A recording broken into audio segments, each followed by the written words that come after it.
Почему на советском танке немецкие кресты? Наверняка многим из вас интересно, как достают поисковики танки из болота.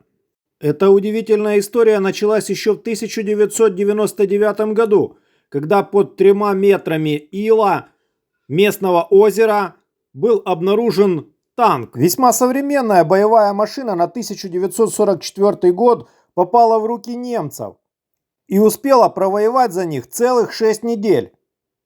В 2000 году благодаря японскому бульдозеру Камацу советская 34-ка была освобождена с многометрового илистого плена. Впрочем, торфянистый грунт весьма прекрасно сохранил эту боевую машину, да так, что и следов ржавчины практически не было обнаружено. Все механизмы танка, кроме, конечно, двигателя, были в отличном состоянии.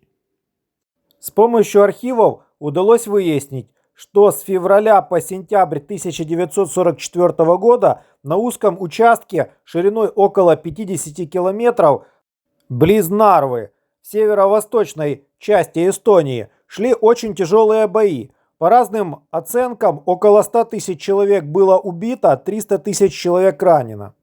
В это же время, летом 1944 года, очевидно, советский танк и попал в руки немцев. На него была нанесена соответствующая немецкая маркировка. Возможно, кто-то из зрителей владеет немецким и сможет рассчитать, что написано белой краской на башне Т-34. Также любопытной деталью является номер 2923. Ну а самой, пожалуй, интересной загадкой было 116 снарядов, загруженных в эту самую боевую машину. Напишите в комментариях, как это возможно.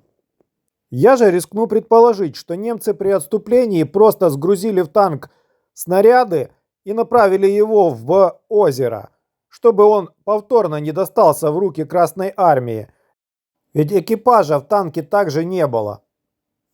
Вся операция по извлечению Т-34 с дна озера началась она в 9 утра, закончилась в 15:00, то есть 6 часов с небольшими перерывами.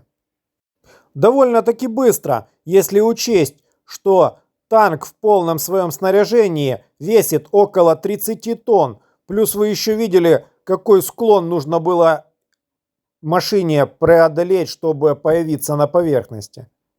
Без японских бульдозеров это было бы просто невозможно. Спасибо всем, кто досмотрел видео до конца. Поддержите наш проект лайком, репостом. Смотрите другие видеообзоры. Танки и танковая история на ретро-снимках и ретро-видео. Танки, как они есть.